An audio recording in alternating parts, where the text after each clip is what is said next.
All right, joining us in the studio is a rights activist, Achike Chude. It's good to have you in the studio right now. Thank you very much. Now, Welcome.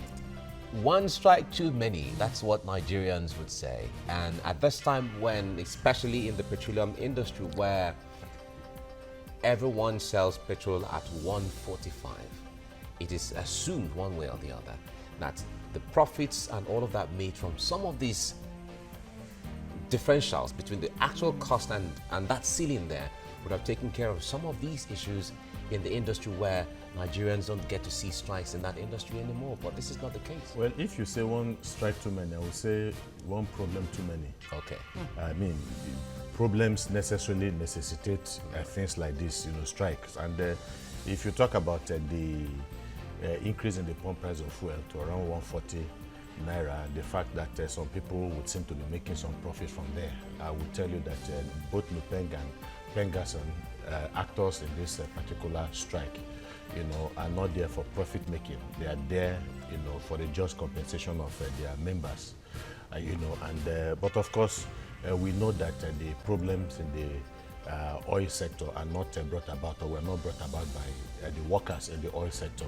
They are not the one running the oil sector.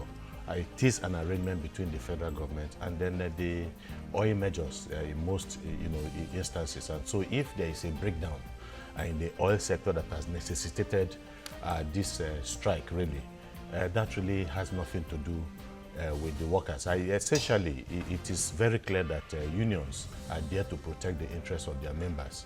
And this is what they have been doing assiduously, and this is what they are doing in this present development. Yes, but of course we do understand that. We appreciate the fact that the oil workers are fighting for the interest of their members.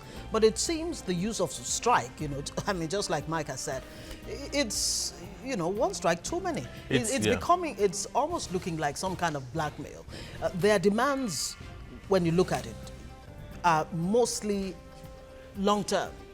The issue of payment of IOCs, $7 billion that's owed them, considering the fact that this government is owing, it's in dire straits, and the oil workers are expecting government to pay this monies right now, and all the other demands.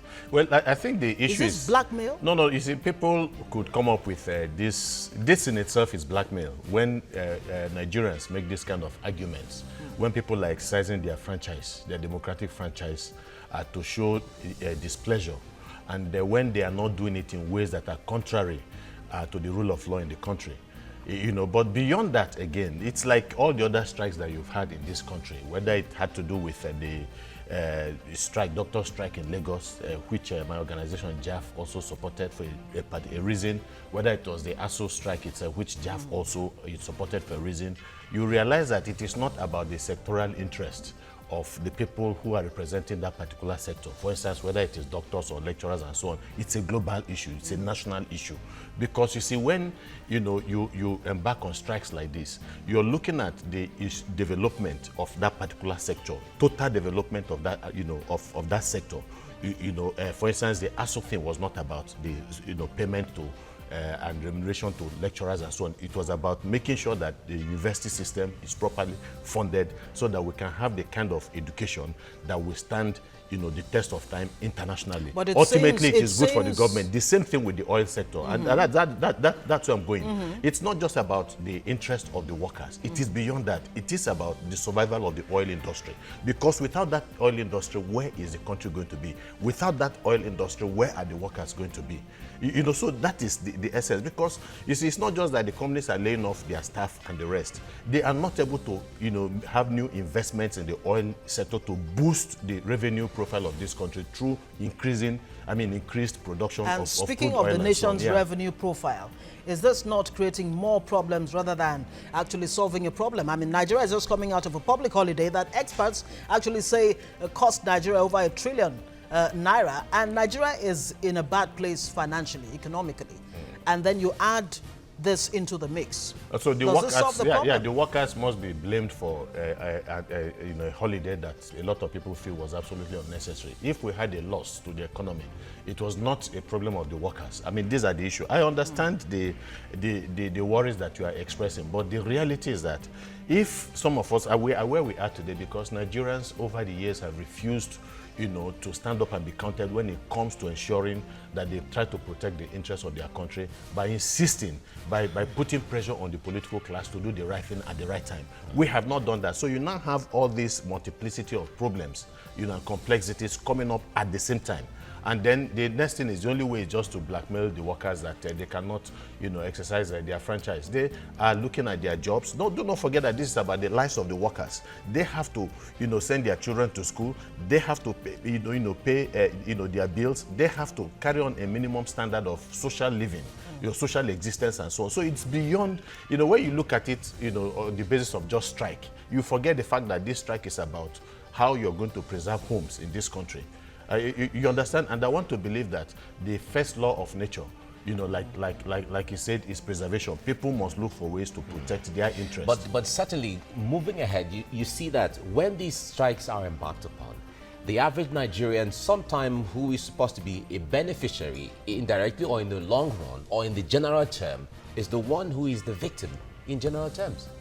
When you talk about maybe being victims, perhaps in the short term, not in the long term, I mean, we've had a series of strikes in the same, occasioned by the problems in the oil sector. The January 12th nationwide strike and the rest, which the government pegged at 140 naira.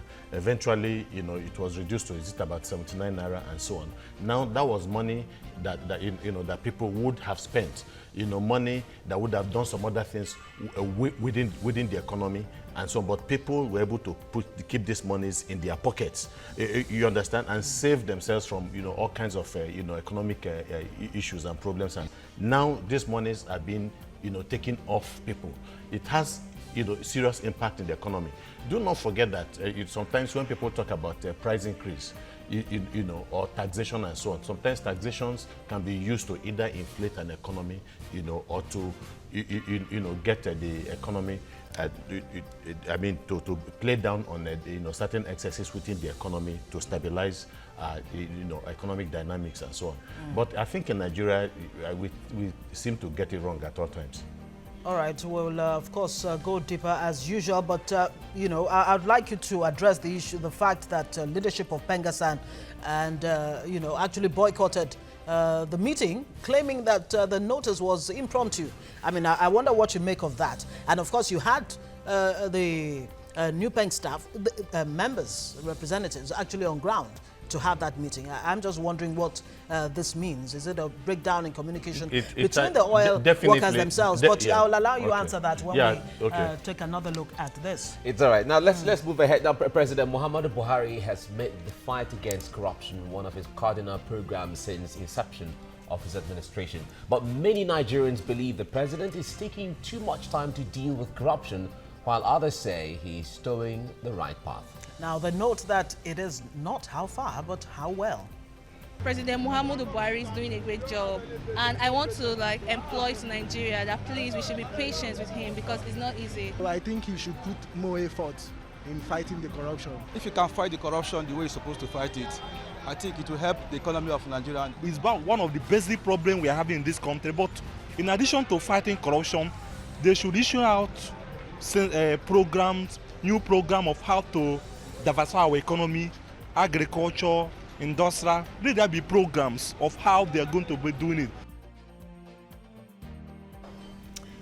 They also bear their minds on the proposed indefinite strike by the Petroleum and Natural Gas Senior Staff Association of Nigeria, Pengassan members. Pengassan should go on strike. They should go on strike. Kerosene is 300 a litre. Fuel is going to be 400, like they are planning it now. So why wouldn't they go on strike? Why should we always go on strike to resolve issues? Why can't they fashion out another means of, resolving their issues? Must it always be strike? By the time they go on this strike now, it's going to affect the nation's economy. It's going to affect everybody in general. It's not necessary because a long time we do strike, we do so many things. It doesn't even be like we are striking. Our economy is down. Imagine when they go strike again, it will also affect our economy badly. So it's not necessary for them to go for strike. All right. Well, you heard the voices from the people there, especially when it came to the issue of Pengassan, excuse me, going on strike or not going on strike. Now, one thing one of them raised there is, Apart from strike, are there other instruments they can explore in sending their message home? If we want to be objective, Mike, all labor unions in this country, most labor unions, if not all of them, have always exercised these other instruments of negotiation with government right from time. All of the breakdown, all of the consequences of the breakdown of these negotiations or failed negotiations in most cases have always been caused by government, and what you see, is a consequence of this. And that you must go back to all the agreements that government has had. I mean, the last ASO strike. Before that, the previous strike, ASO strike too. I mean, the argument has always been that we had a negotiation. Government willingly entered into agreement with us, signed off on these agreements, and unilaterally vitiated these agreements. Same thing with doctors. Same thing with virtually every public sector union in this country. They have always entered into negotiation with government. It has always been government. You go through the history of all of these negotiations. And when government... And it is only when it fails. The only weapon that they have to actually bring government, either government to its knees or put sufficient pressure on government, is when they decide to embark on a strike. That is when everybody begins to panic and they begin to put pressure on the unions. Agreed. But when government says, look, we're ready to, negotiate, we're ready to dialogue, even to the point of actually begging, these oil workers not to go on strike because of the impact it will have on the economy. Then you have a Pengassan that says the notice was impromptu. Yeah, can I also tell you something? First of all, I mean, if the notice was impromptu, it was impromptu. It's simple. There's nothing anybody can do. Because you see, it's not just one person that makes up labor. Even if it's a sectorial labor union, it's not just one person. Is that a good enough reason not to make this meeting? No, because they have to get across to all their state chapters. They have to get across to everybody, and everybody has to be on board.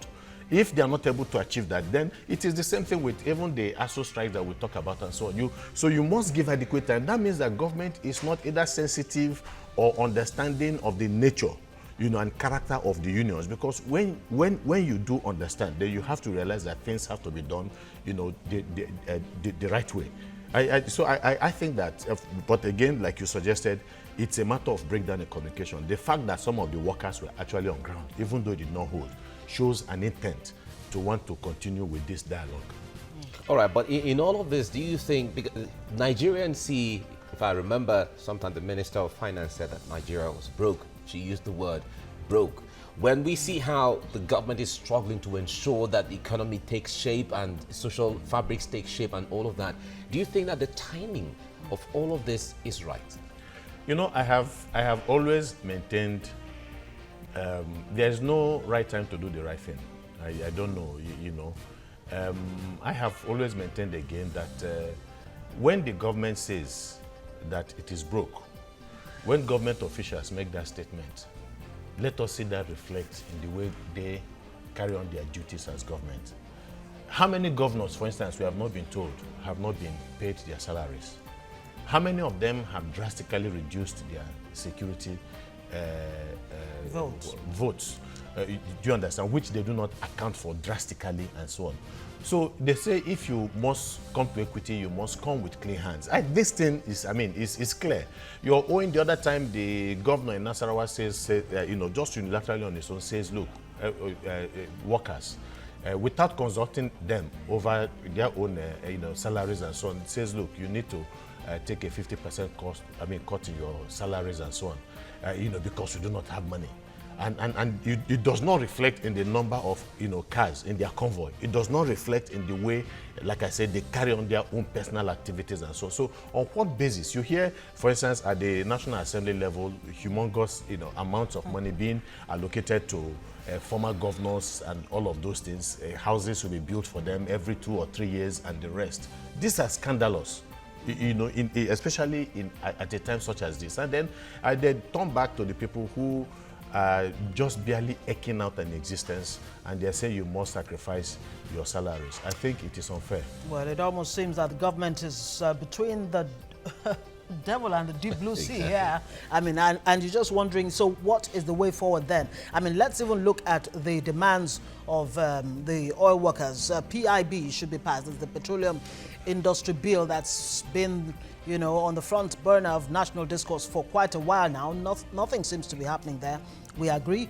Payment of IOCs. Yes, we've established the fact that Nigeria is broke. Well, that's a given already. And a halt in sack of oil workers. Let's look at some of these and how realistic these demands are. Well, the PIB bill, it was not an initiative of the workers. It was an initiative of people within the government who feel that that is the only way we can sanitize the oil industry. And do not forget again that we hear cases of the NNPC being broke for a country that is the 6th largest producer, of crude oil, and that again is abominable. It's a scandal. And so we were told that the PIB bill was supposed to address some of these issues and so on. And the issue of the PIB bill can only be sorted out by the political class. Do you understand? What the workers can do is to put pressure. They have not been able to do this over the past 12 years. Even though you have a watered down version of the PIB bill, it was supposed to transform the oil sector, make it more competitive, bring in a lot of local players, Nigerians who will get involved in the business of oil production and all the other things they do in the oil sector and so on. That is one. That has not happened up to today. The workers are not happy about that because it was supposed to address some of their own problems and perhaps not bring us, if that had happened, we might not be where we are today with regards to the present crisis. And then there is the issue of mass sacking of workers and so on. And then you ask yourself, what is the union supposed to do? Are they supposed to fold their arms? Like we had in the banking sector, over 1,000 people from just one bank alone. You understand? Then it's a union that has outlived its usefulness, a union that cannot protect the interest or fight for the interest of its members. It's not a union that is what it is called. There is no other way. They have to respond this way to protect the jobs of their members. These unions, are they fighting just for the sake of fighting and making themselves look good? Or, just like one of the respondents there said, is there a possibility of actually fashioning out other means of pressing their demands, constructive means of, pressing their demands? Achike said that is the only weapon they have. No. After having exhausted all the other processes and so on. But of course, again, when they talk about this, unions should be, work in tandem with what's going on in the country and internationally and so on. But again, internationally, you talk about the great, Western democracies and so on. How are some of these issues resolved? Go to France, go to Greece, go to Spain, and so on. This is ultimately, you hear of, you see long queues of people on the streets in protest and so on after negotiations have broken down. Do not forget, it is difficult to call unions out on the street on a strike. It is very difficult to get consensus among union members, especially nationally. If they are able to forge that consensus, then I can tell you that it was as a result of a long process, when everybody became convinced that that is the only way to go. All right, I'd like to take you a little back to the PIB. That has been in the front burner of the national assembly for about a decade or a little above a decade. What are really the concerns or the dissatisfaction or the issues that is making the PIB not to be passed? Well, I think there's a lot of falsehood being peddled out there, a lot of rumor mongering and scaremongering and so on. Do not forget, again, at the initial stage, we were told that some of the provisions of the PIB bill, were watered down because the oil majors felt that their interest and their control and dominance of that sector of the economy would be compromised.